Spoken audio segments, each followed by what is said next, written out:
Hola, ¿cómo les va? Vamos a empezar con el módulo de endocrino y con probablemente la patología más importante que es diabetes mellitus. Entraremos un poco en la fisiopatogenia, luego cómo hacer el diagnóstico y luego subiré una clase de complicaciones. Aquí hablaremos un poco de complicaciones crónicas y luego subiremos unas clases de complicaciones agudas que sin duda son importantes de conocer. Básicamente vamos a hablar del páncreas y cuando hablamos del páncreas vamos a hablar de el páncreas endocrino, ¿sí? O sea, de la fisiopatología del páncreas endocrino. Bueno, para que ustedes entiendan, el páncreas endocrino lo que va a mantener o lo que va a hacer es mantener la glucosa plasmática en valores normales. Para eso, para tener la glucosa en valores normales, recuerden que la glucosa actúa a nivel del sistema nervioso central, también actúa a nivel del tejido adiposo, actúa a nivel muscular y actúa a nivel hepático. Pero a su vez, también el hígado tiene que ver con el mantenimiento de la glucosa, el músculo tiene que ver con el mantenimiento de la glucosa y el tejido adiposo también, y el tracto intestinal a través de la absorción también tiene que ver con el nivel de glucosa plasmático. El único que utiliza glucosa y no maneja el nivel de glucemia es el sistema nervioso central, pero todos los otros músculos junto con el páncreas lo que hacen es mantener un nivel de glucosa normal o entre los rangos normales. Básicamente la regulación de la glucemia se va a deber a hormonas que son hiperglucemiantes, como es el glucagón, como es la hormona de crecimiento, como es la adrenalina, como es los glucocorticoides, y por otro lado la hormona hipoglucemiante, que es la insulina, que es la que libera las células betas del páncreas, ¿no es cierto? Entonces, entre lo hiperglucemiante, las hormonas hiperglucemiantes y las hormonas hipoglucemiantes, existe este nivel de glucagón que es hiperglucemiante más insulina. El glucagón estimula, digamos, la insulina inhibe el glucagón y así viceversa, y existe la somatostatina que también regula a través de estas hormonas el nivel de glucemia en sangre, ¿no? Todo esto es lo que hace que fisiopatogénicamente, de acuerdo al tipo de diabetes que tengamos, o sobre insulina y hay una insulinoresistencia que va a ser la diabetes tipo 2, o falta insulina y por ende no puede manejar los niveles de glucemia como pasa en el diabético tipo 1.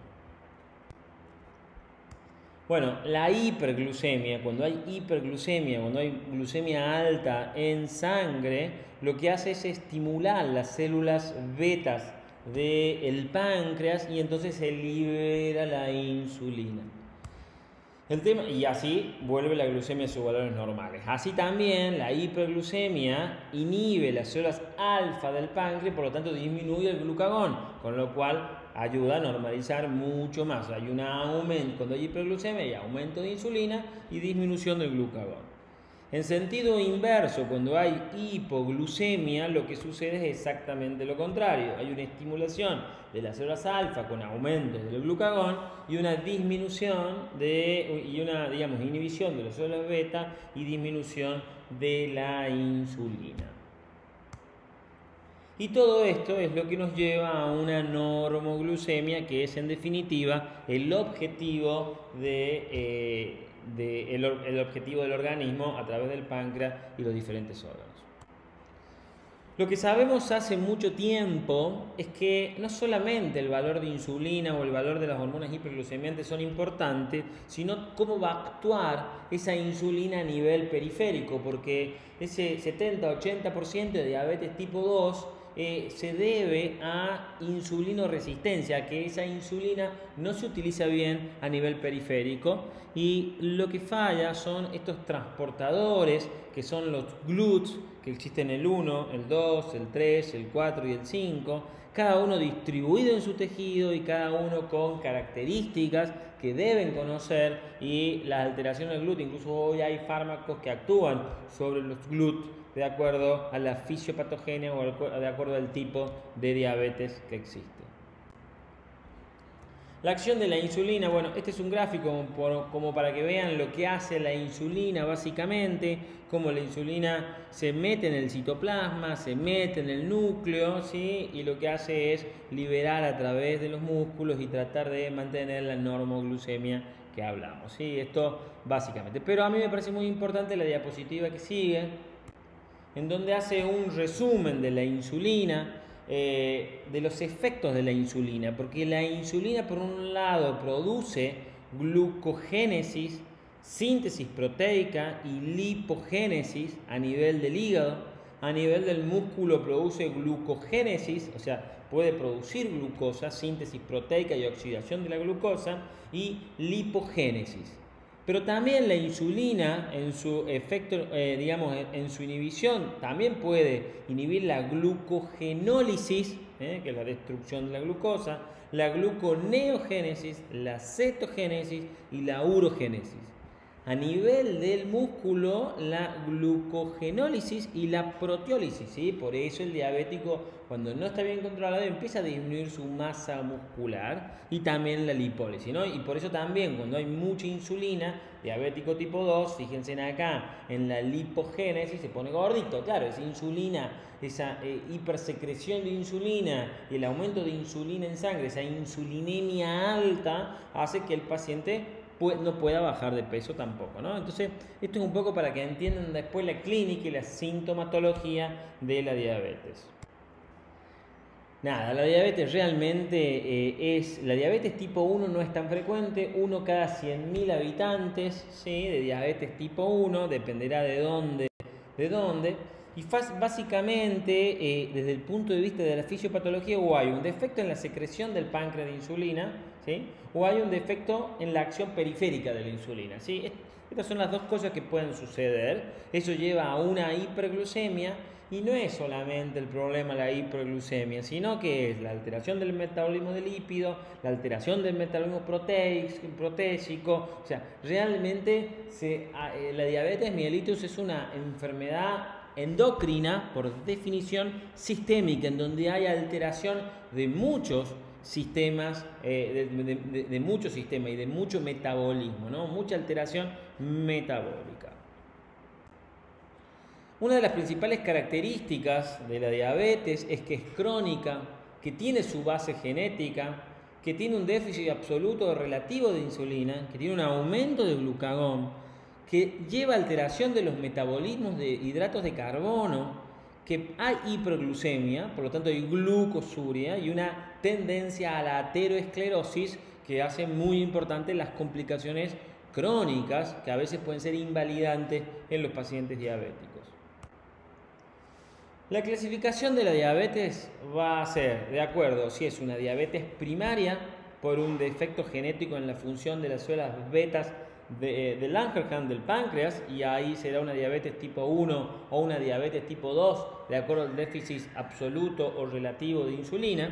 Pero también la diabetes puede ser secundaria a la destrucción pancreática, a una infección, a una adrenocorticopatía, a fármacos, a otros trastornos genéticos, o lo que se conoce como diabetes mellitus gestacional, que es lo que produce, ¿no? O sea, obviamente que la más conocida es la diabetes primaria, pero bueno, también existe la diabetes secundaria, y es la forma correcta de clasificación.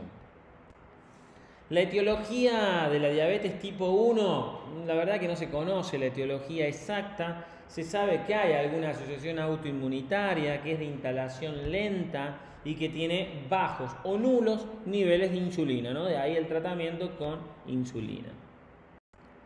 La diabetes tipo 2, en cambio, tiene una base genética, hay aumento de insulina, está asociado a la obesidad, ¿sí? Al síndrome metabólico o síndrome X, y el posible efecto es de receptores a nivel periférico. Recuerden, acá sobra la insulina, hay mucha insulina en sangre, pero esa insulina no se utiliza a nivel periférico, por lo tanto la glucosa no entra en los tejidos periféricos y se acumula en el torrente sanguíneo, conllevando a una glucosuria y al daño renal y a la aterosclerosis y bueno, todo lo que ustedes conocen como las complicaciones. Básicamente las características epidemiológicas hay que saberlas diferenciar de una diabetes tipo 1 y de una diabetes tipo 2, la edad, jóvenes, niños para el tipo 1, más de 40 años o más en la tipo 2, ambos sexos en la tipo 1, predominio femenino en la tipo 2, pero es indistinto, el comienzo de la tipo 1 es brusco porque falta insulina y generalmente comienzan con una complicación. El comienzo de la tipo 2 es insidioso, un gordito, una gordita, ¿sí? Que hace poco ejercicio y que se mide una glucemia generalmente en sangre y sale, lo cual no quiere decir que no tenga una complicación o muchas veces, lamentablemente, llegamos a diagnosticar la diabetes con las complicaciones crónicas. Bueno, insulina endógena como dijimos, tipo 1 no hay, tipo 2 hay mucha, hay una hiperinsulinemia y una resistencia periférica de esa insulina. El tratamiento de la tipo 1 es la insulina, la tipo 2 hay que disminuir esa insulinoresistencia, para eso existe la dieta, para eso existe el ejercicio y básicamente el fármaco de elección hoy en la dieta tipo 2 es la metformina que mejora esa insulinoresistencia. El tipo 1 no es obeso, el tipo 2 tiene una obesidad o casi siempre tiene aumento de peso. Los dos tienen componentes genéticos y los dos son indicadores, uno de incidencia y otro de prevalencia. Bueno, en definitiva, como para que ustedes tengan un cuadro que resuma todo, para mí es muy importante que entiendan que la diabetes, el problema no es solamente la glucemia, ¿sí? Eso es básico, entender que el problema está en los ácidos grasos, está en los aminoácidos, está en las proteínas, está en los triglicéridos, está en los lípidos, es metabólico, ¿no? Entonces, a nivel de la glucosa, el glucógeno en hígado, a nivel de la proteína, a nivel de los triglicéridos, el tejido adiposo, ¿sí? Todo eso, ¿sí? Las líneas azules que ustedes ven, estimulada por la insulina y las líneas blancas inhibida por la insulina. O sea que la insulina es mucho más que manejar la glucemia en sangre, ¿no? Este es el concepto que quiero que entiendan. ¿Cuándo sospechamos de una diabetes mellitus? Primero, características clínicas, forma de presentación, el estado nutricional del paciente, estabilidad metabólica y tendencia a la cetosis, evolución del cuadro clínica, la típica sintomatología clínica que a veces se puede dar completa y a veces no, la poliuria, la polidipsia, la polifagia y la marcada hiperglucemia que existe. Esa es la sospecha clínica, el contexto clínico que va a dar el paciente.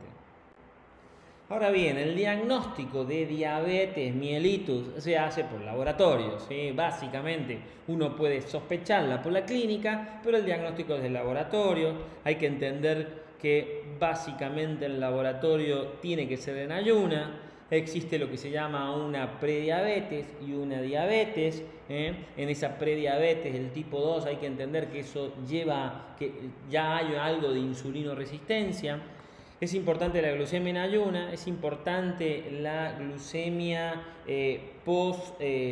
la prueba oral de tolerancia a la glucosa, es importante la glucosa en plasma casual y aleatoria de los síntomas, que también te puede hacer un síntoma de diabetes, y es muy importante la hemoglobina glicosilada que muestra los 3 meses previos de ese control de la glucemia. ¿Sí? Fíjense cómo una hemoglobina glicosilada mayor de 6.5 puede hacerte un diagnóstico de diabetes. Una glucemia tomada en cualquier momento del día que esté por encima de 200 miligramos por decilitro es una diabetes. Ahora bien, para mí es importante que entiendan el valor de glucemia que hace diabetes más de 126 miligramos por decilitro. Pero bien, el valor normal de la glucemia... Me temo que mi lista de habilidades no incluye eso todavía. El valor normal de la glucemia debería ser menos de 100 o hasta 110 si quieren según alguna bibliografía. Ahora, cuando estamos en un valor intermedio entre los 100 y los 126 o menos de 140 en ayuna, hay que hacer una prueba de tolerancia oral a la glucosa, ¿sí? Básicamente es lo que va a hacer. Bueno, sin duda una de las cosas más importantes de entender en diabetes son las complicaciones de la diabetes, que son agudas o complicaciones crónicas. Las complicaciones agudas son propio de la enfermedad, típico del estado hiperglucémico, lo que se llama cetoacidosis diabética o coma cetoacidótico y el síndrome hiperglucémico hiperosmolar no cetónico, la cetoacidosis diabética muy de la diabetes tipo 1 y el síndrome hiperosmolar muy de la diabetes tipo 2.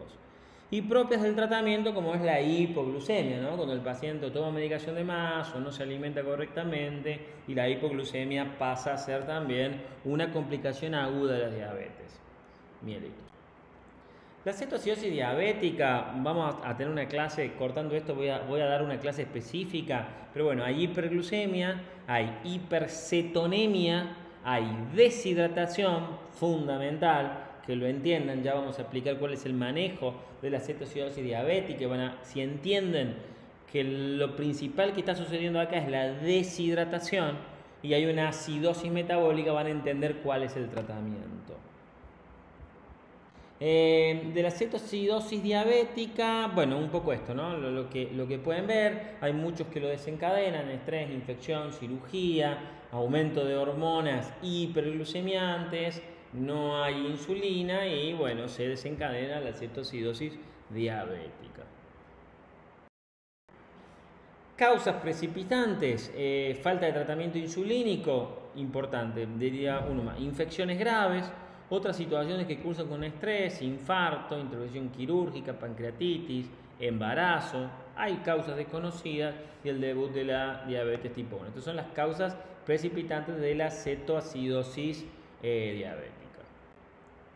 El desorden hidrosalino, la hiperglucemia, ¿sí? el hiperosmolar, aumenta la osmolalidad plasmática. Esto lleva a una deshidratación intracelular y una diuresis osmótica que termina produciéndote mayor deshidratación, ¿sí? Básicamente. Eso disminuye el volumen minuto renal, el volumen minuto cardíaco, el volumen minuto renal, eso te puede llevar un shock, pérdida de electrolitos, todo se empeora mucho más, aumento de urea, aumento de glucosa, catástrofe total.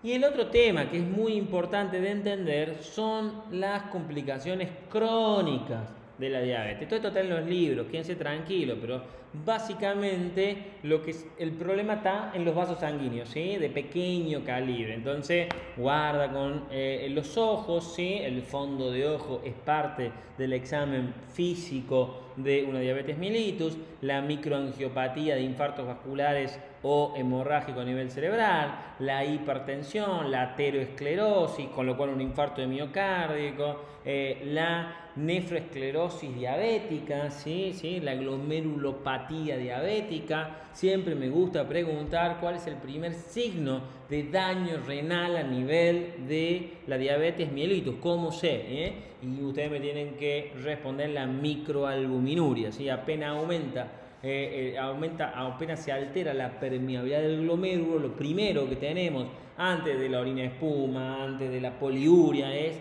la microalbuminuria a nivel renal, ¿no? Eso marca daño renal a nivel de la diabetes. Bueno, estas son las complicaciones crónicas.